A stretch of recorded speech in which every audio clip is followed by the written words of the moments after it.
From MTN News, this is Montana This Morning. As we head into wildfire season, training has begun to fight those fires. I'll take you inside the training coming up.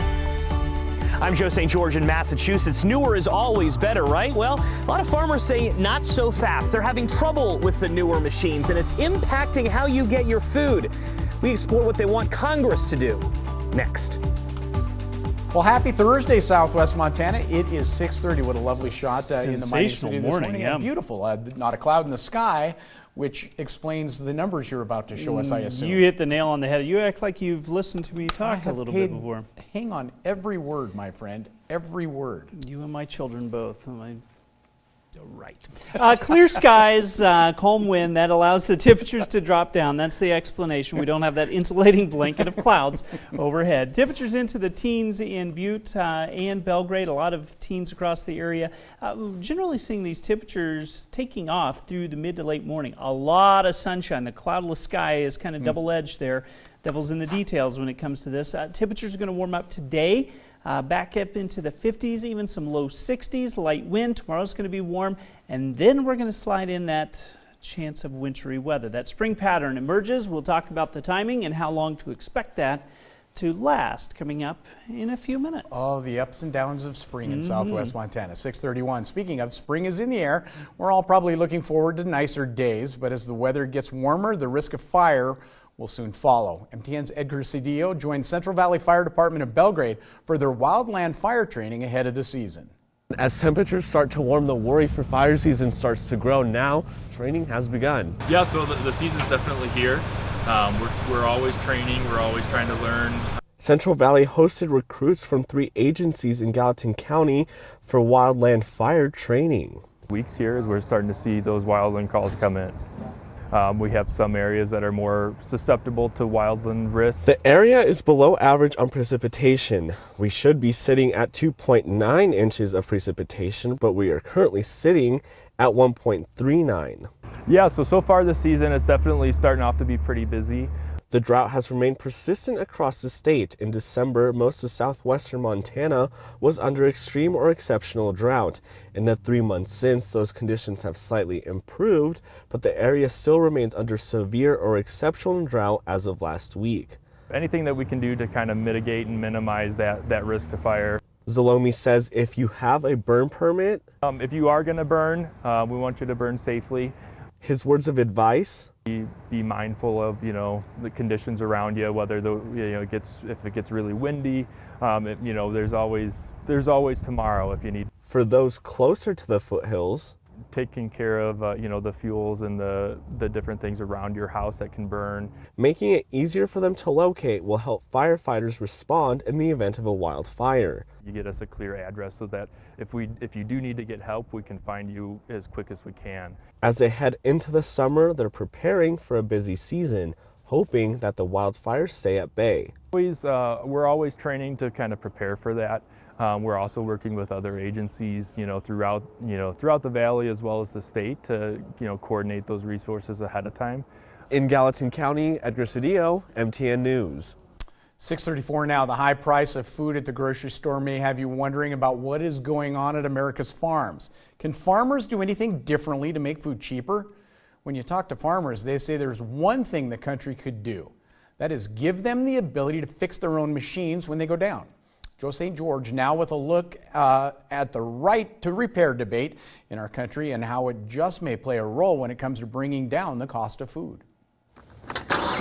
Sean Kane is hard at work on the tractor, spreading manure, getting his field ready.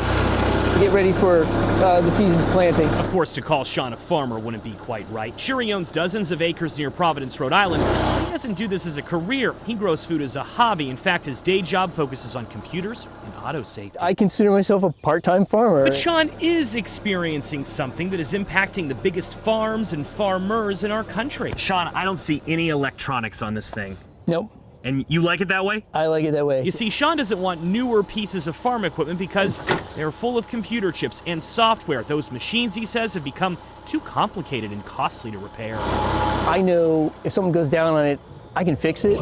This issue of who has the right to repair farm equipment is a big issue in rural America right now. Many of the largest sellers of farm equipment say their own technicians and repairmen need to do it. I bet that one's a lot harder to work on when it breaks. The topic bringing Jared Wilson to Washington recently. He's a fifth-generation farmer from Butler, Missouri, and unlike Sean, he needs the newer machines. He showed us You can see we've got a ton of technology in here. how they look more like cockpits than combines nowadays. This might be your camera. When his machine goes offline, delays are created, he says, waiting for specific technicians. John Deere's the only company that can come fix my equipment. Delays on the farm, Wilson says, can mean higher food prices and even an increase in taxpayer-funded aid. Some in Congress are recognizing this as an issue and have proposed legislation to force companies to start sharing their technology. A separate legal fight has begun too. If you're wondering why the world's largest tractor company doesn't want farmers fixing their own machines, the answer is on John Deere's website.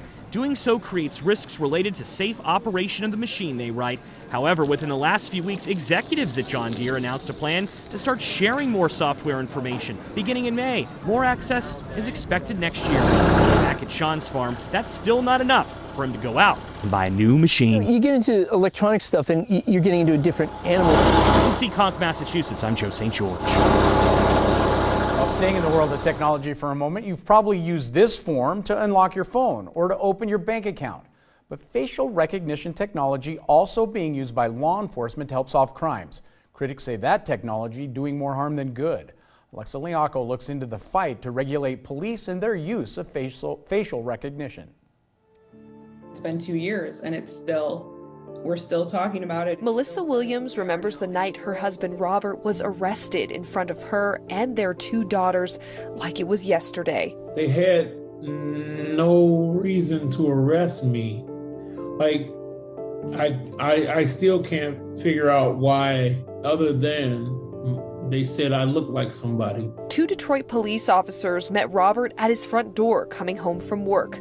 They told him he was a suspect in a crime and took him to jail. I'm like, y'all got the wrong person. Robert was detained for 30 hours. When police questioned him, they showed him photos of a theft suspect. Their facial recognition technology matched to Robert's driver's license, but it wasn't Robert. So he turns over the last one and says, so I guess the computer got it wrong. And I'm like, well, yeah, the computer got it wrong because that's not me and that's not me either. Robert worked with the ACLU and his case was dismissed. But I still had to go to court on this as if I had a felony charge for stealing. This is exactly what we had been warning about for years and months preceding that this type of thing was happening. There have been 2 other widely known cases of wrongful arrests due to facial recognition technology in the United States.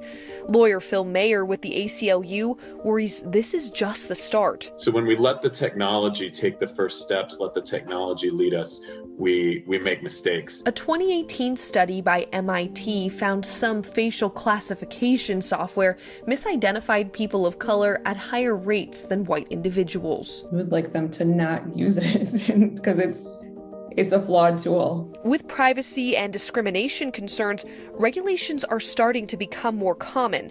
At least 7 states and nearly 24 cities have limited government use of the technology, something activist Connor Swatling would like to see more. With law enforcement specifically, we believe it has to be held to a higher standard. And right now, the technology is not in such a place where we feel that standard has been met.